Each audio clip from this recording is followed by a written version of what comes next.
ఒకరి భారములను ఒకరు భరించి ఈనాడు క్రీస్తు నియమమును పూర్తిగా నెరవేర్చు. దేవునికి స్తోత్రం. దేవుడి వాక్యమును మన వీటిలో అన్ని చిన్న మాట ప్రార్థన చేస్తుంది. ప్రేమ కలిగిన మా మహాపరిశుద్ధ తండ్రి, జీవాధిపతులైన మా నిత్య గొప్ప దేవాలయ నీకే మహిమ స్తోత్రము వందనములు చెల్లిస్తున్నాం. ప్రభావాన్ని మార్చినలా విశాఖగా దైవ సేవకులు తలెత్తు అలాగే సంపూర్ణ వార్త తర్వాత అభిషిక్త సేవకు తలెత్తు అడిగేవారు రాజు ద్వారా మీరు నిర్మించిన మందిరంలో ఈదను విలాగులు జరుపుకోవడానికి మీరు ఇచ్చిన కృప కొరకు మీకు వందనములు చెల్లిస్తున్నాను తండ్రి. ప్రభువా, ఇంతసేపు నీ బిడ్డలను స్తుతిస్తూ ఆరాధిస్తూ ప్రార్థనలో సమయం గడిపినారు. స్తోత్రం. వచ్చిన మీ దాసులు అందరినీ మీరు ఆశీర్వదించండి. ఈ నెలసరి అగాపి అభిషేక్తి సేవకులు తగ్గిస్తూ సంరక్షిస్తూ హాజరైన మీ దాసులందరినీ జీవించమని వేడుకుంటున్నాను. ప్రభువా, రాలేకపోయిన వారు ఎవరైనా ఉంటే వారిని కూడా కనికరించి మరి వారు కూడా బాధ్యత కలిగి వచ్చే సహాయం చేయండి. అందరినీ వారు మీరు అనకుండా సత్యము కొరకు ధ్వజమునెత్తి, సత్యము కొరకు జెండా ఎత్తి, సత్యము కొరకు ప్రతిష్ఠించుకొని పోరాడే సైనికులుగా ఉన్న అగాపే సేవకులందరినీ కూడా ధనవంతులుగా, బలవంతులుగా, అభిషిక్తులుగా, సమర్థులుగా ఫలభరితమైన సేవలు మీరు వాడుకోనండి. ప్రతి ఒక్కరి సంఘంలో సమస్యలన్నీ తీర్చండి. ప్రతి వారి కుటుంబంలో ఉండే సమస్యలు తీర్చండి. ఇది అద్భుతం చేసి మహిమాగ్రత పొందండి. ప్రతి ఒక్కరి జీవితంలో ఒక మిరక్కులు జరిగించండి. ఆరోగ్య సంబంధమైన అద్భుతము, ఒక ఫైనాన్షియల్ మిరక్కులు, ఆర్థిక అద్భుతం కూడా జరిగించండి. ఆత్మల సంపాదనలో కూడా అద్భుతం జరిగించండి. ఈ కార్యములన్నిటిలో మీ కృపను బట్టి మాత్రమే అద్భుతాలు చేయండి. మా యోగ్యతను బట్టి కాదు. సహాయం చేసి దీవించండి. ఇప్పుడు నీ వాక్యం పంపించండి. నాతో మాట్లాడండి దేవా, అందరితోనూ మాట్లాడండి దేవా. నాకు కనబడండి, అందరికీ కనబడమని యేసు పరిశుద్ధ నామములో స్తుతించి ప్రార్థిస్తున్నాం.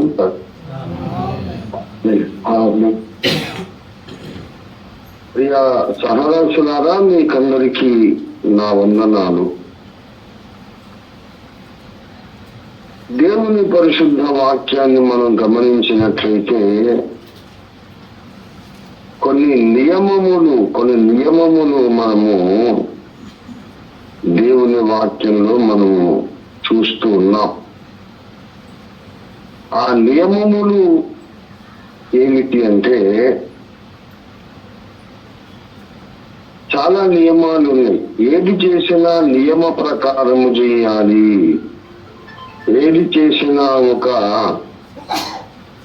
క్రమమును అనుసరించి, క్రమశిక్షణను అనుసరించి, నియమమును అనుసరించి చేయాలి అని మనకు లేఖనాలు బోధిస్తున్నాయి.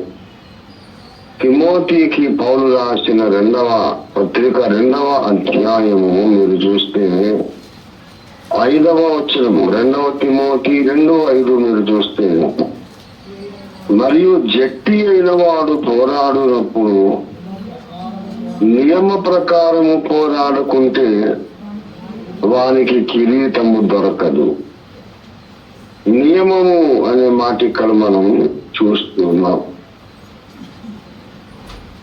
నియమం ఉన్నది. పోరాటములో నియమాలు ఉంటాయి. ఆ నియమ ప్రకారమే మనం పోరాడాలి. కానీ ఇష్టానుసారంగా పోరాడితే మనకు బహుమానం ఉండదు అనే విషయము ఇక్కడ మనకు స్పష్టంగా కనబడతా ఉంది. అలాగే ఆధ్యాత్మిక జీవితంలో ఇంకా కొన్ని నియమాలు ఉన్నాయి. మరి రోమా పత్రిక 8వ అధ్యాయము ఇంకొక 2 నియమాలు మనం అక్కడ చూస్తున్నాము. అదేమిటంటే 2వ వచనం, రోమా 8:2, క్రీస్తు యేసునందు జీవమునిచ్చు ఆత్మ యొక్క నియమము పాప మరణముల నియమము నుండి నన్ను విడిపించను.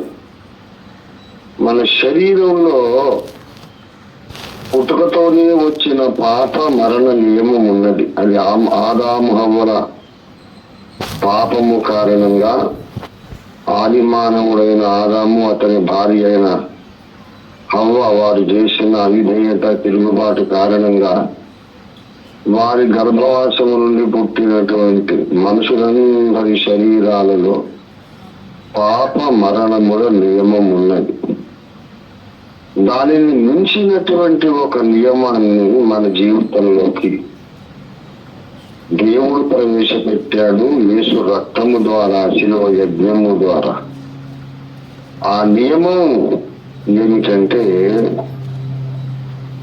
అది ఆత్మ యొక్క నియమము, జీవమునిచ్చు ఆత్మ యొక్క నియమం.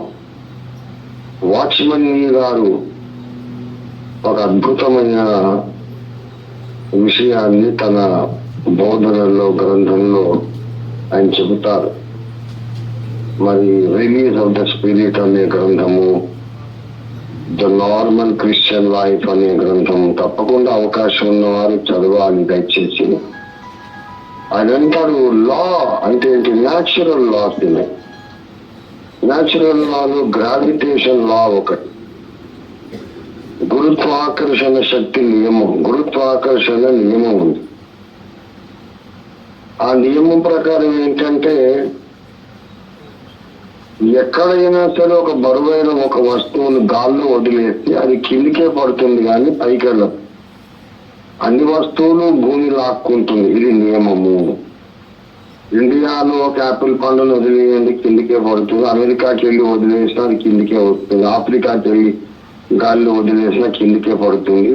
పైకి పొరపాటును కూడా ఏ దేశంలో కూడా పైకి వెళ్ళదు. ఏ దేశంలో వదిలినా కిందికే పడుతుంది. ఇది ప్రకృతి నియమం. అలాగే ఒక లా. మరి ఇక్కడ దేన్నైనా గాల్లో వదిలేస్తే కింద పడుతుందనే నియమం ఉంది కదా. మరి పక్షులు ఎలాగ పైన ఎగురుతున్నాయి? విమానాలు, హెలికాప్టర్లు, రాకెట్లు ఎలా పైకి ఎగురుతున్నాయి? అక్కడ భూమి ఆకర్షణ, గురుత్వాకర్షణ అనే నియమం ఏమైపోయింది అంటే అక్కడ కూడా భూమి ఆకర్షణ శక్తి పని చేస్తానే ఉంది, దాని పని చేస్తానే ఉంది. కానీ దానిని అధిగమించేటటువంటి దానికంటే బలమైన ఒక నియమాన్ని మనం అక్కడ పని చేయిస్తూ ఉన్నాం. ఆ విమానం యొక్క ప్రొఫెల్లర్స్, దాని యొక్క మెకానిజం ఈ భూమి ఆకర్షణను ధిక్కరించి ఆ లోహ విహంగాన్ని పైకి ఎగిరేటట్టు చేస్తుంది. కొంగలు, పావురాలు, కాకులు, పక్షులన్నీ కూడా అంతే. వాటిని కూడా భూమి లాగుతానే ఉంటుంది. వాటిని మించిన ఒక మెకానిజం ఏదో వాటి లోపల చేస్తుంది.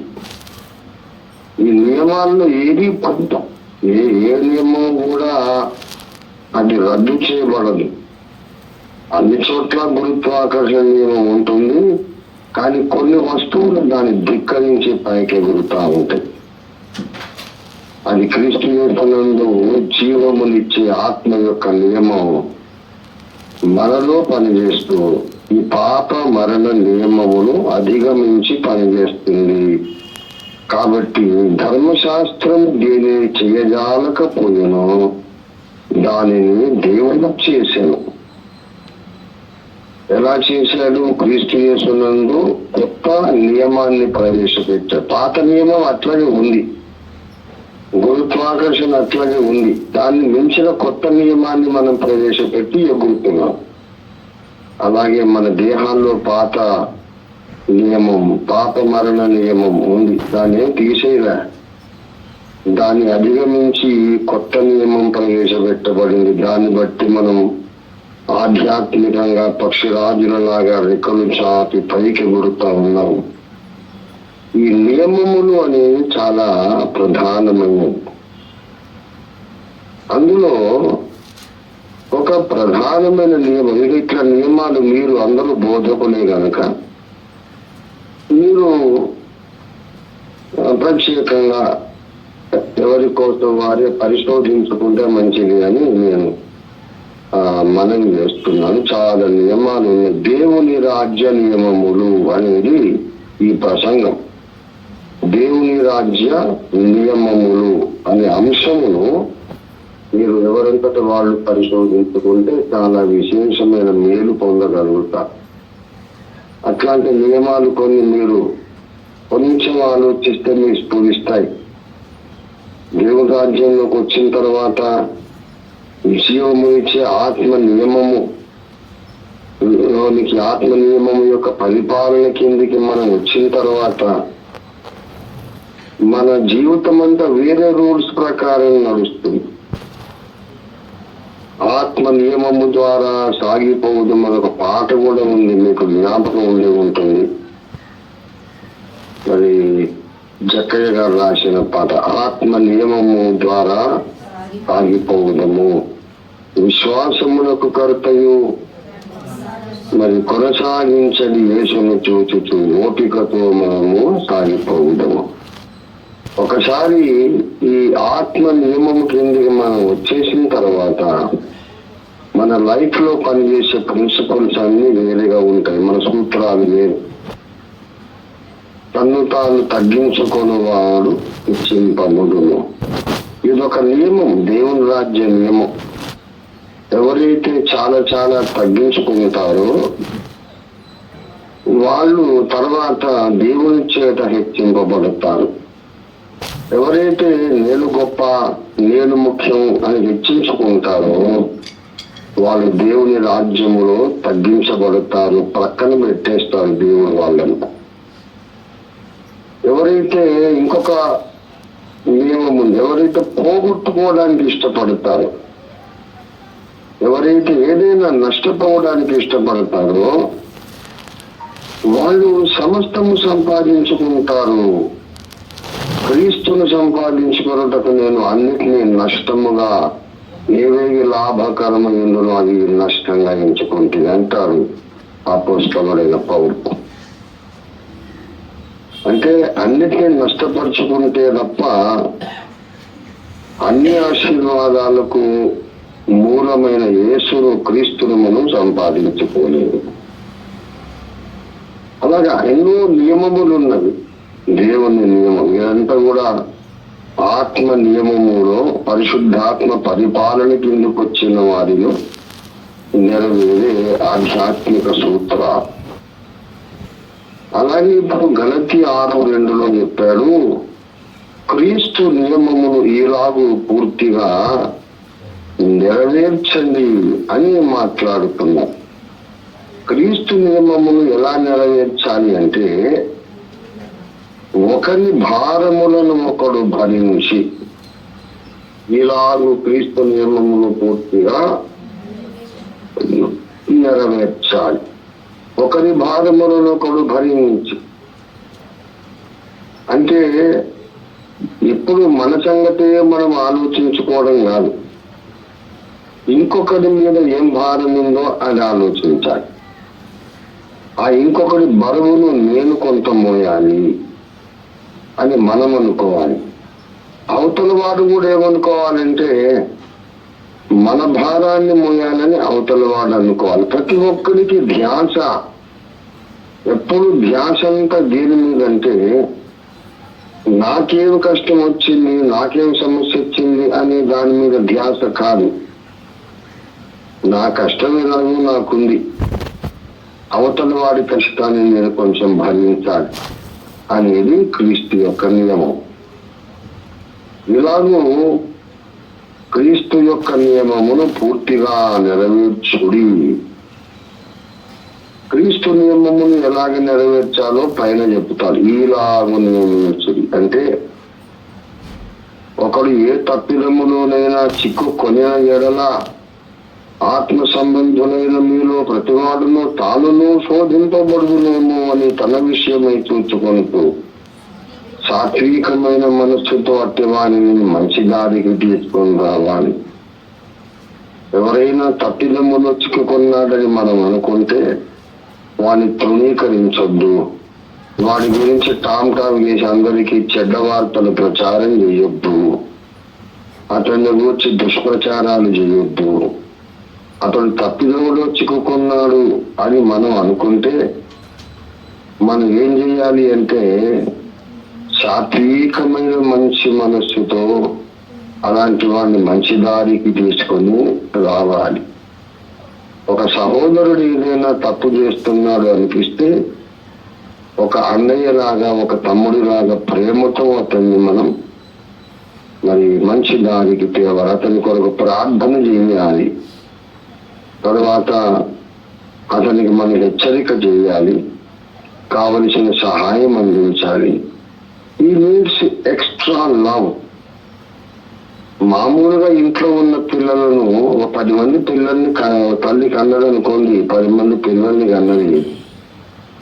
అందరూ బాగానే ఆడుకుంటున్నారు. వాడు కింద పడి బాగా దెబ్బ తగిలింది, మోకాలు చర్మం అంతా చెక్కుకుపోయింది, రక్తం కారుతా ఉంది. మోకాలు చర్మమే చెక్కుకుపోయి ఎముక బయటపడింది. వాడు విలవిలలాడిపోతున్నాడు అనుకోండి.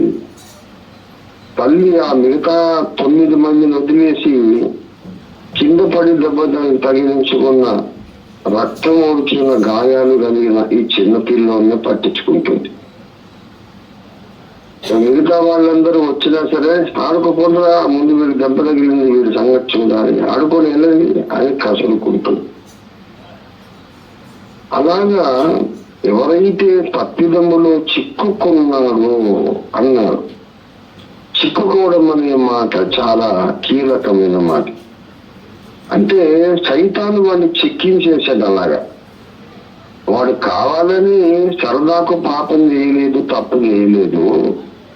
దుష్టుడు వాళ్ళ పని వాడిని చిక్కించుకున్నాడు. పాపం వాడు అమాయకంగా వెళ్ళి ఉచ్చులో చిక్కుకుపోయాడు.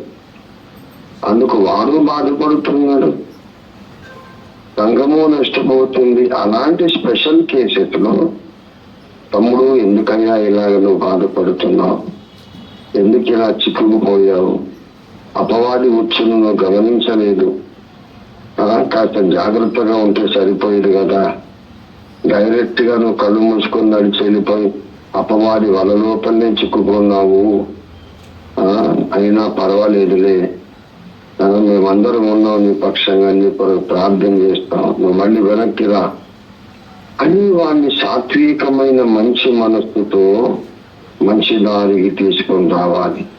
తప్పిదమ్ములో చిక్కుకున్నవాడు అంటే అబ్షాలోములు గారు, తప్పిదమ్ములో చిక్కుకున్నవారు అంటే కోరహు దాత నబీరాములు కారు.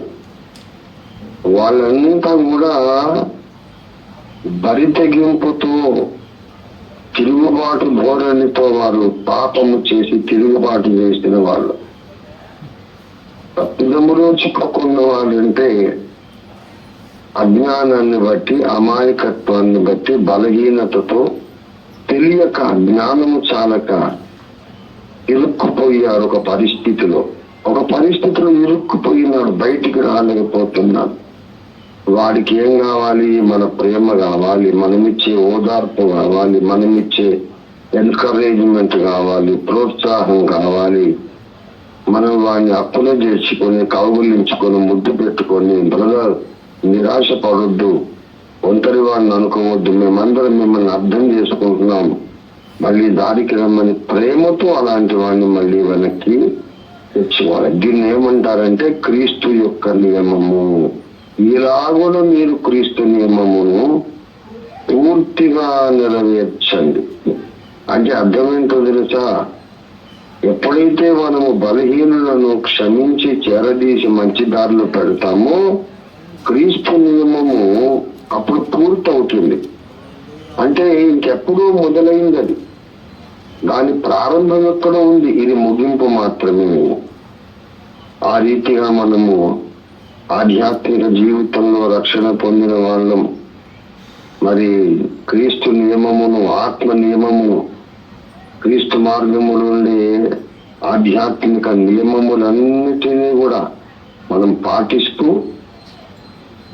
మనల్ని మనం కట్టుకుంటూ ఒకరికొకరు క్షేమాభివృద్ధి కలిగిస్తూ ఒకరి భారములను ఒకరు భరిస్తూ అందరము సంపూర్ణం కావడానికి ప్రయాసపడాలి. ఒకరి భారములను ఒకరు భరించడమే కాదు, ఒకరి అవసరాలను ఒకరు కూడా పట్టించుకోవాలి. ఒకరి వేదనను, ఒకరు పొందుతున్న మరి మానసిక హింసను, మనోవేదనను కూడా మనం అర్థం చేసుకోవాలి, ఒకరినొకరు అర్థం చేసుకోవాలి. మన రక్షకుడైన యేసు కూడా మన సమస్త బలహీనతలలో మనతో సహానుభవము కలిగిన వాడు. మనం ఏమేమి ఫీల్ అవుతున్నామో అన్ని ఆయనకు తెలుసు, కనుక మనకు సహాయం చేయడానికి ఆయన చాలిన వాడు. పరిశుద్ధుడైన దేవకుమారుడే, ఆదాము రక్తము లేనివాడు, జన్మ పాపము లేనివాడే మనల్ని అర్థం చేసుకుంటున్నాడు. మరి మన సాటి సహోదరులను మనం ఎందుకు అర్థం చేసుకోము? అతడు జన్మ పాపి, మనము జన్మ పాపులము. అతడు లేక ఆమె, అతడు ఆదాము పిల్లలు, మనం కూడా ఆదాము పిల్లలము. పరలోక సంబంధి ఆయన వచ్చి మనల్ని అర్థం చేసుకుంటుంటే ఈ పాప జన్మనిత్తిన ఆదాము కుటుంబంలో సభ్యులం ఒకరినొకరు ఎందుకు అర్థం చేసుకోము? ఒకరి పట్ల ఒకరికి ద్వేషం ఎందుకు? ఒకరంటే ఒకరికి అసూయ ఎందుకు? ఇది మంచిది కాదు, ఇది క్రీస్తు నియమము కాదు, అది ఇంకా పాప నియమంలోనే బ్రతుకుతున్నారు. ఎవరైతే సాటి సహోదరులను ద్వేషిస్తూ అసూయ కలిగి ద్వేషం కలిగి వాళ్ళని అర్థం చేసుకోకుండా ఒకరికొకరు సహాయపడకుండా ఉన్నారు, వాళ్ళందరూ కూడా పాప నియమము కిందనే ఉన్నారు తప్ప ఇంకా జీవమునిచ్చే ఆత్మ నియమం కిందికి రాలేదు. కాబట్టి క్రైస్తవ జీవితాలు జీవిస్తున్న వాళ్ళు ఈ రెండు నియమాల కింద ఉన్నారు.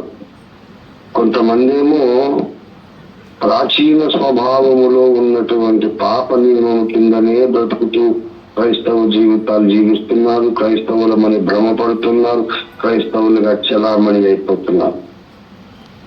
కొంతమంది ఆ నియమము నుండి బయటకు వచ్చి ఆత్మ నియమములోనికి, క్రీస్తు నియమములోనికి, పరలోక రాజ్య నియమములోనికి వచ్చి జీవిస్తున్నారు. అలా ఆత్మ నియమములోనికి, పరలోక రాజ్య నియమములోనికి వచ్చి జీవించిన వాడే అపోస్తలుడైన పౌలు. కనుక మనందరం పౌలును మాదిరిగా పెట్టుకొని ఒకరి భారములు ఒకరు భరిస్తూ ఎవరిని ద్వేషించకుండా అందరినీ ప్రేమిస్తూ అందరినీ హక్కులు చేర్చుకొని అతని భారము నా భారమే, అతని గాయము నా గాయమే, అతను నష్టపోతే నేను నష్టపోవడమే అన్నంత ప్రేమతో మనం కలిసి ముందుకు సాగితే తప్పకుండా దేవుని రాజ్యాన్ని మనం విస్తరింపజేయగలుగుతాం. ఈ ప్రేమ నియమము కింద, ఆత్మ నియమము కింద, ప్రేమ నియమము కింద, క్రీస్తు నియమము కింద బ్రతికిన వాళ్లకు న్యాయపీఠము, క్రీస్తు న్యాయపీఠము ఎదుట గొప్ప బహుమానాలు ఉంటాయి. కానీ ఇంకా ఈ ఆత్మ నియమము, ప్రేమ నియమము, జీవమునిచ్చే ఈ దేవుని రాజ్య నియమంలోకి రాకుండా పేరుకు మాత్రం క్రైస్తవులుగా బ్రతికి ప్రసంగాలు చేసుకుంటే ఏం బహుమానం ఉండదు. మనకు పైకొచ్చు సిగ్గు, అవమానం నిందా ఎదుర్కొంటాం. కనుక మనం సంస్కరించబడాలి, మనలో స్వార్థము నశించాలి, నేను ముఖ్యంగా అనుకోవాలి. అది దేవుని రాజ్య నియమం.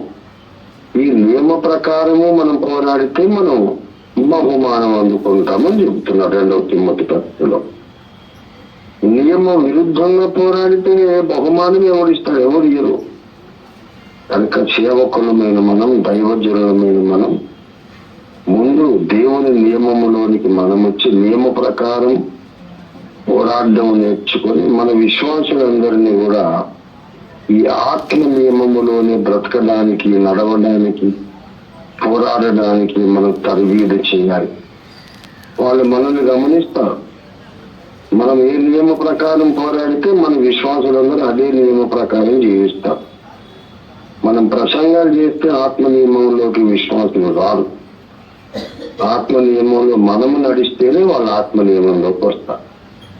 విశ్వాసులు మనం వెనక నడుస్తారంటే మన మాటలను బట్టి నడవరు. మనం వేసే అడుగులలో వాళ్ళు అడుగులు వేస్తారు. మన అడుగు జాడల్లో నడుస్తారు విశ్వాసం. కనుక మన విశ్వాసులను ఆత్మ సంబంధులుగా చేయాలంటే మనం ముందు ఆత్మ సంబంధులుగా తయారు కావాలి. దేవుడి వాక్యములు మన వినికిడిలో ఆశీర్వదించుగాక. ముగింపులో ప్రార్థన చేయక ముందు ఒక చిన్న మాట నేను విన్నవిస్తున్నాను. మరి మొన్న నేను వైజాగ్ వచ్చినప్పుడు దాసబాబు యొక్క సంఘ సిల్వర్ జూబిలీ పిఎస్ఎన్ కాలనీ అగాప్య సంఘ సిల్వర్ జూబిలీ అప్పుడు వచ్చినప్పుడు చాలా ఆలస్యం అయిపోయింది. చాలా మంది హడావుడిగా వెళ్ళిపోయారు. దయచేసి ఉన్న సేవకులందరూ ఒక విషయం గమనించండి. మరి జోడీ స్టోర్స్ లో అందరూ కూడా ఒక్కొక్క 1000 రూపాయలు కట్టి తప్పకుండా చేరండి. ఇది మీ నాయకుడుగా నేను చెబుతున్నటువంటి ఇది విజ్ఞప్తి అనుకోండి, ఆజ్ఞ అనుకోండి, ఏదైనా అనుకోండి. ఎందుకంటే నేను నా కింద రాంబాబు కింద ట్రీ అట్లా డెవలప్ అవుతేనే మన సంస్థకు డబ్బులు వస్తాయి. లేకుంటే చెల్లా చెదిరిపోయి మజ్జిగలో నీళ్లు పోసి పలుచమైనట్టు ఎటువో కాకుండా మన జీవితాశయం నెరవేరకుండా పోతుంది. కాబట్టి ఒక్కొక్క ఏరియాలో ఒక్కొక్క లీడర్ తయారయ్యి ఈ లీడర్ కింద అందరు ఇక్కడ ఉండాలి, ఆ లీడర్ కింద అక్కడ ఉండాలంటే అది ఆ సిస్టమ్ వర్కౌట్ కాదలాగా. శాస్త్రి గారు దీని కంపెనీ యొక్క చీఫ్ ఎగ్జిక్యూటివ్ ఆఫీసర్ గారు ఒక మంచి లగ్జరీ కార్ నా కింద ఒక 100 మంది ఎప్పుడైతే చేరుతారో ఒక లగ్జరీ కారు ఫ్రీ గిఫ్ట్ ఇవ్వాలని వారు కమిటెడ్ గా ఉన్నారు. అంటే ఒక మంచి ఉద్దేశంతో వారు పనిచేస్తున్నారు. తర్వాత నేను నా కింద రాంబాబు కింద డిఫరెంట్ వ్యక్తులు, వాళ్ళ ఒక్కొక్కరి కింద 5 పెద్ద 100 మందిని చేరపక్కన 5 అంటే మన ఫ్యామిలీ మెంబర్సే ఉంటారు కదా, అంతవరకు చేస్తే చాలు. మరి విశేషమైన లాభాలు అందరికీ వచ్చేటట్టుగా ట్రీ డెవలప్ చేస్తున్నాం. ఇంకా మీరు ఏమి వెనకాడొద్దు. రాంబాబు గారికి వెంటనే ఫోన్ చేసి మీ ఫోన్ నెంబరు, మీ ఐడి, ఈమెయిల్ ఐడి ఒక 1000 రూపాయలు మీరు పంపిస్తే చక్కగా మనం ఒక 15 రోజుల లోపల అద్భుతమైన ఫలితాలు మనం చూస్తాం. దానికి అందరూ కూడా ఈ జోడీ స్టోర్స్ లో చేరండి. రాంబాబు గారి దగ్గర మీరు అందరూ చేరండి. నేను ఈ విషయం సత్యనారాయణ గారికి కూడా చెప్పాను. వేరే ఆంబియా లాగా హెర్బల్ లైఫ్ లాగా ఇది దీని వ్యవహారం కాదు. ఇది స్టార్టప్ కంపెనీ కనుక ఇప్పుడు చేరిన వాళ్ళకు విశేషమైన లాభాలు ఉంటాయి. సత్యనారాయణ గారు వారి కుటుంబ సభ్యులే సరిపోతారు. అలాగే దాసుబాబు గారు వారి కుటుంబ సభ్యులే సరిపోతారు. కనుక ఒక్కొక్కరు రాంబాబు కింద చేరండి, ఒక 5గురిని పరిచయం చేయండి. అంతటితో ఒక 1000 రూపాయలు పెద్ద విషయం కాదు. చేతులు కాల్చుకునేటట్టు ఆంధ్రలాగా కాదు ఇది. ఏదో ఓఫీరయ్య గారు మా ఇంటికి వచ్చారు, నాటుకోడి బిర్యానీ పెట్టామని అనుకుని ఒక 1000 రూపాయలు కట్టేసేయండి. మళ్ళీ జీవితంలో మనం కట్టేది ఏమి ఉండదు. ఇంకా జీవితంలో ఇంకో పైసా కట్టేది ఉండదు. చేతులు కాల్చుకునే వ్యవహారం లేదు. కనుక ఇది వేరు, అన్ని వేరు, ఇది వేరు. కనుక కొంచెం మీరు ఆలోచించి అవకాశం ఉన్నంత వరకు, అవకాశం ఏముందండి, 1000 రూపాయలు ఏమి లెక్క. నేను మీ ఇంటికి వస్తే 1000 రూపాయలు ఖర్చు పెట్టి భోజనం పెట్టరా? అయ్యగారి మన ఇంటికి వచ్చారని 1000 రూపాయలు భోజనం పెట్టామనుకొని పెట్టేసేయండి. తర్వాత ఫలితాలు అద్భుతంగా మనం చూస్తాం. అందరికీ వందనాలు. నిన్న ప్రార్థన చేస్తానండి. అందరికీ వందనాలు. స్తోత్రము నాయన, ప్రేమ కలిగిన మా మహాపరిశుద్ధ తండ్రి, జీవాధిపతి మా మిక్కిలి గొప్ప దేవా, నీకే స్తోత్రములు. విశాఖ జిల్లా అగాప్య సంపూర్ణ సువార్త సహవాస అభిషిక్త సేవకుల నెలసరి సదస్సు ఇంత అద్భుతంగా మీరు జరిగించినందుకు ఆయన స్తోత్రములు. రాలేకపోయిన బిడ్డల్ని కూడా, మీ రాష్ట్రాలను కూడా ఇంకనూ మీరు ప్రేరేపించి వచ్చే నెలకైనా అందరూ కూడా, అలాగే ప్రతి జిల్లా మాత్రమే, మా అనకాపల్లి జిల్లా కానీ, మన్యం కానీ, మా చుట్టుపక్కల ఉన్నటువంటి అది శ్రీకాకుళం చుట్టుపక్కల జిల్లాలన్నీ, విజయనగరం అన్ని చుట్టుపక్కల ఉత్తర కోస్తాంధ్ర జిల్లాలన్నీ కూడా నాయన అద్భుతంగా మా ప్రభువా దైవ సేవకుల సదస్సు మంచి ప్రార్థనా సహవాసములుగా, ప్రార్థనా బలిపీఠములుగా ఇవి తయారైన అద్భుతమైన విజ్ఞాపన చేసి ఆంధ్రప్రదేశ్, తెలుగు రాష్ట్రాలు రెండు కూడా, తెలంగాణ, ఆంధ్రప్రదేశ్, దక్షిణ భారతదేశం అంతా కూడా మొత్తం ఉత్తరాది వరకు కూడా ఉద్యోగాగ్ని జ్వాలలు వ్యాపించినట్లుగా మా పాస్టర్స్ ఫెలోషిప్ యొక్క ప్రార్థనా సహవాసంలో మీరు వాడుకోమని ప్రార్థన చేస్తున్నాం. అయ్యా, మా అభిషిక్త సేవకులందరినీ కోటీశ్వరులకు చేయండి. అందరినీ బలవంతులుగా, ఆరోగ్యవంతులుగా, అభిషిక్తులుగా మీ రెండో రాకడ వరకు బలమైన సైనికులుగా వాడుకోండి. వారు ఊహించిన దానికంటే అధికమైన ఆర్థిక దీవెన, ఆధ్యాత్మిక దీవెన, ఆరోగ్య దీవెన మీ దాసులను అందరికీ అనుగ్రహించమని అద్భుతములను మేము రిసీవ్ చేసుకుంటూ విశ్వాసంతో మిమ్మల్ని స్తుతిస్తూ యేసు అద్భుత నామంలో స్తుతించి ప్రార్థిస్తున్నాను తండ్రి. మన తండ్రి అయిన దేవాది దేవుని శాశ్వత ప్రేమయు సర్వ జగద్ రక్షకుడైన యేసునాథుని అనంత కృపయు పరిశుద్ధాత్మ దేవుని తోడి దివ్య మనోహర నిరంతర వ్యక్తిగత సహవాసమును చేరువచ్చిన మనకందరకు భూలోకమందున్న సకల భక్తకోటికి ఇప్పుడు ఎల్లప్పుడూ సదాకాలం ప్రత్యేకంగా విశాఖ జిల్లా అగాకే సంపూర్ణ సువార్త సహవాస అభిషిక్త సేవకులకు సదా తోడై ఉన్నను గాక.